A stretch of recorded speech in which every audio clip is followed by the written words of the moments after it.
വയറിൽ കൊഴുപ്പടിഞ്ഞു കൂടിയാൽ എന്താ കുഴപ്പം? കഴിഞ്ഞ വീഡിയോയിൽ ഞാൻ ഇതിനെക്കുറിച്ച് വിശദമായി പറഞ്ഞിരുന്നു. വയറിൽ കൊഴുപ്പടിഞ്ഞു കൂടി ഈ അടിഞ്ഞുകൂടിയ കൊഴുപ്പ് എങ്ങനെ നമ്മൾ മാറ്റും, കുടവയർ എങ്ങനെ കുറയ്ക്കും, വണ്ണം എങ്ങനെ കുറയ്ക്കാം, അതിനെക്കുറിച്ചാണ് ഈ വീഡിയോ ഞാൻ പറയുന്നത്. ആദ്യമായിട്ട് അറിഞ്ഞിരിക്കേണ്ടത് എന്തുകൊണ്ടാണ് ഈ വയറിൽ കൊഴുപ്പടിഞ്ഞു കൂടുന്നത്. പണ്ട് കാലത്ത് മനുഷ്യന് ക്ഷാമകാലങ്ങൾ ഉണ്ടായിരുന്നു, ഭക്ഷണ ലഭ്യത കുറവായിരുന്നു. ആ സമയത്ത് ഈ വയറ്റിൽ അടിഞ്ഞുകൂടിയ കൊഴുപ്പ് ക്ഷാമമുള്ള സമയത്തോ പട്ടിണി കിടക്കുന്ന സമയത്തോ ഊർജം നൽകാനും മറ്റും ശരീരം ഉപയോഗിക്കും. പക്ഷെ ഇന്നിപ്പോൾ ഭക്ഷണ ലഭ്യതയാണ് കൂടുതൽ, ക്ഷാമം കുറവാണ്. അങ്ങനെ പണ്ട് കാലത്ത് മനുഷ്യനെ ക്ഷാമകാലത്ത് ജീവിക്കാൻ സഹായിച്ച ഒന്നായിരുന്ന ഈ വയറിലെ കൊഴുപ്പും ശരീരത്തിലെ കൊഴുപ്പും ഇന്നിപ്പം അനാവശ്യമായിട്ട് അടിഞ്ഞുകൂടി ഒരു രോഗപ്രശ്നമായിട്ട് മാറിയിരിക്കുകയാണ്.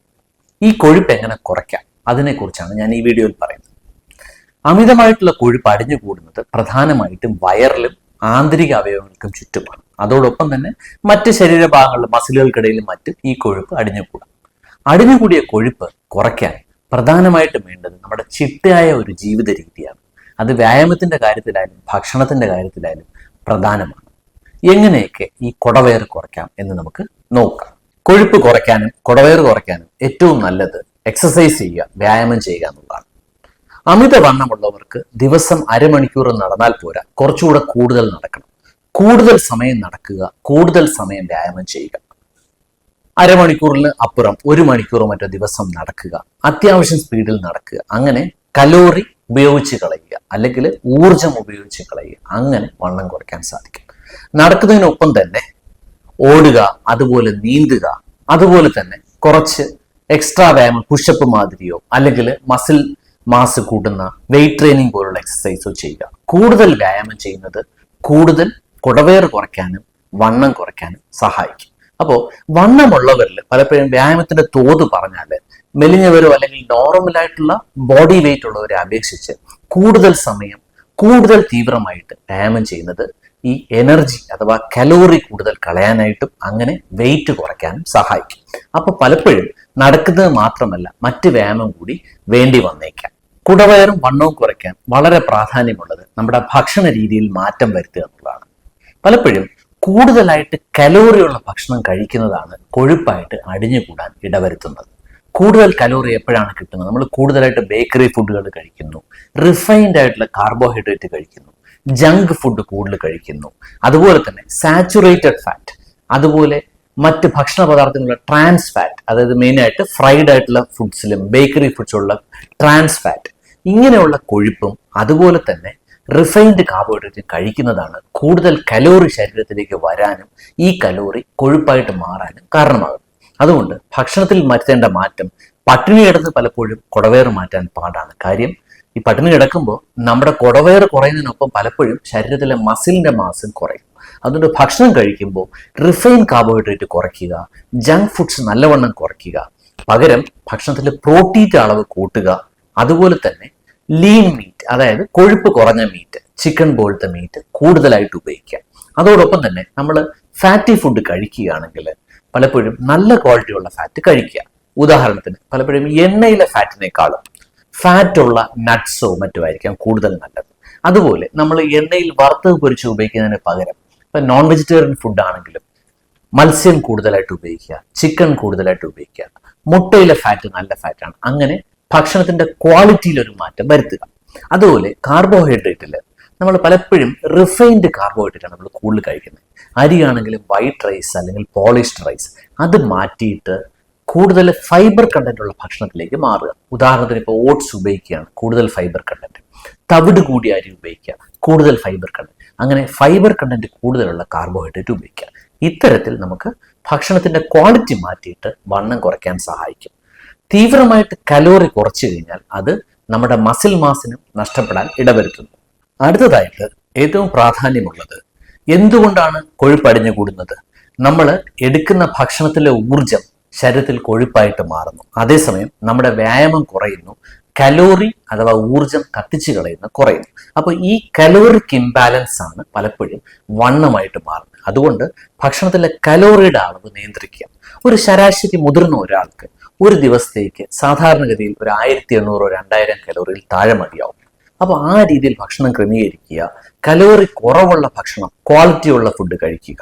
അതിൽ പ്രോട്ടീൻ ആകാം, കാർബോഹൈഡ്രേറ്റ് ആകാം, അതുപോലെ തന്നെ ഫാറ്റും ആകാം, പക്ഷെ ലോ കലോറി ഫുഡ്. അതിനനുസരിച്ച് നമ്മൾ വ്യായാമം ചെയ്ത് കൂടുതൽ കലോറി കത്തിച്ചു കളയുക. അങ്ങനെ ഈ ബാലൻസ് മാറ്റിയാൽ തന്നെ നമുക്ക് വണ്ണം കുറയാൻ സഹായിക്കും. മൂന്നാമതായിട്ട് പ്രാധാന്യമുള്ളത് നമ്മുടെ ജീവിതത്തിൽ ഉണ്ടാകുന്ന മറ്റ് പ്രശ്നങ്ങൾ, സ്ട്രെസ് ആയിക്കോട്ടെ, അങ്ങനെ വരുമ്പോൾ നമ്മൾ കൂടുതൽ ഭക്ഷണം കഴിക്കാൻ സാധ്യതയുണ്ട്, വണ്ണം വയ്ക്കാൻ സാധ്യതയുണ്ട്. ഇനി അമിതമായിട്ട് മദ്യപിക്കുക, അതും നമ്മുടെ വണ്ണം കൂട്ടും. അതുപോലെ തന്നെ മറ്റ് ദുശീലങ്ങൾ ഉണ്ടെങ്കിൽ അവ നിർത്തുക.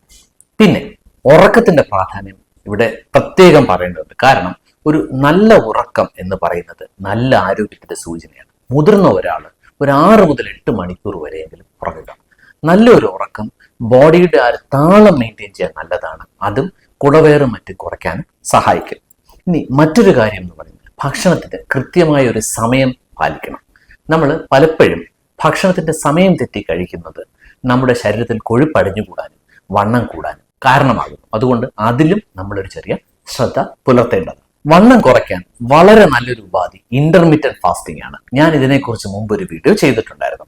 ഈ ഇന്റർമീഡിയറ്റ് ഫാസ്റ്റിംഗിൽ എന്താണ് സംഭവിക്കുക? നമ്മൾ ഭക്ഷണം കഴിക്കാതിരിക്കുന്ന ഒരു ഗ്യാപ്പ് കൂട്ടുന്നു.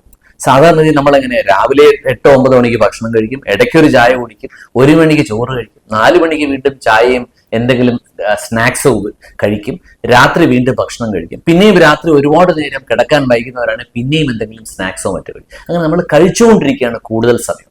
ഇതിന് പകരം ഇന്റർമീഡിയറ്റ് ഫാസ്റ്റിംഗിൽ കലോറി നിയന്ത്രിക്കുക. ഉദാഹരണത്തിന് രാവിലെ ഭക്ഷണം കഴിച്ച ശേഷം ഉച്ചയ്ക്ക് ഭക്ഷണം കുറയ്ക്കുക, അല്ലെങ്കിൽ നേരത്തെ കഴിക്കുക, വൈകിട്ടത്തെ ഡിന്നർ നേരത്തെ കഴിക്കുക. അങ്ങനെ കഴിച്ചു കഴിഞ്ഞാൽ നമുക്ക് രാത്രി ഒരു 12 മണിക്കൂറോ അതിൽ കൂടുതൽ ഭക്ഷണമില്ലാത്തൊരവസ്ഥ ശരീരത്തിൽ വരുന്നു.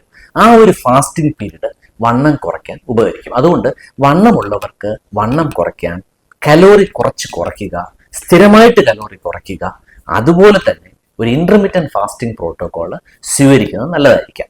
ഇന്റർമീഡിയറ്റ് ഫാസ്റ്റിംഗ് എടുക്കുമ്പോൾ ആ ഒരു ഫാസ്റ്റിംഗ് പീരീഡിൽ ശരീരം നമ്മുടെ കൊഴുപ്പിനെ ഊർജമായിട്ട് മാറ്റി കളയുകയാണ്. അങ്ങനെ കൊഴുപ്പ് കുറയാൻ സഹായിക്കും. വണ്ണം കുറഞ്ഞു എന്ന് നമുക്ക് എളുപ്പത്തിൽ എങ്ങനെ ഉറപ്പാക്കാം? അത് ഏറ്റവും എളുപ്പം, നമ്മൾ ഉപയോഗിക്കുന്ന ഡ്രസ്സ് ഇട്ട് നോക്കുമ്പോൾ ലൂസ് ആകുന്നുണ്ടെങ്കിൽ വയറ് കുറയുന്നുണ്ടെന്ന് ഉറപ്പായി. അല്ലെങ്കിൽ ഇടുപ്പിലൊരു ടേപ്പ് വെച്ച് അളന്നിട്ട് ഇടുപ്പിന്റെ അളവ് കുറയുന്നുണ്ടോ എന്ന് നോക്കുക. അങ്ങനെ നമ്മുടെ വയറ് കുറഞ്ഞു എന്ന് നമുക്ക് അറിയാൻ സാധിക്കും. ഇനി ഈ പറഞ്ഞ കാര്യങ്ങളൊക്കെ തന്നെ ഏറ്റവും പ്രധാനം ഇതൊക്കെ സ്ഥിരമായിട്ട് തുടരണമെന്നതാണ്. അല്ലാതെ വണ്ണം കൂടുതലാണ് ഉടനെ നമ്മൾ കുറച്ച് നാളത്തേക്ക് വ്യായാമം ചെയ്യുന്നു, കുറച്ച് നാളത്തേക്ക് ഭക്ഷണം നിയന്ത്രിക്കുന്നു, പിന്നെ എല്ലാം പഴയ പോലായി. അപ്പോഴത്തേക്കും എന്താ സംഭവിക്കുക?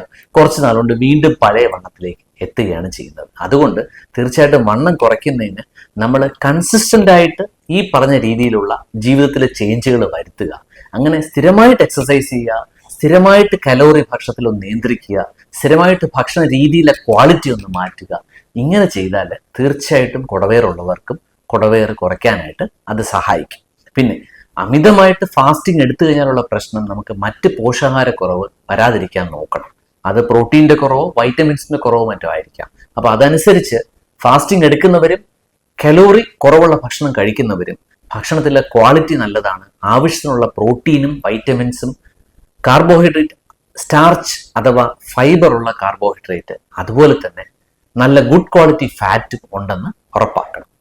തീർച്ചയായിട്ടും നമ്മൾ സ്ഥിരമായിട്ട് ഒരു ജീവിത രീതി കൃത്യമായിട്ട് പിന്തുടർന്നാൽ എല്ലാ കുടവേറും പമ്പ കിടക്കും. Thank you.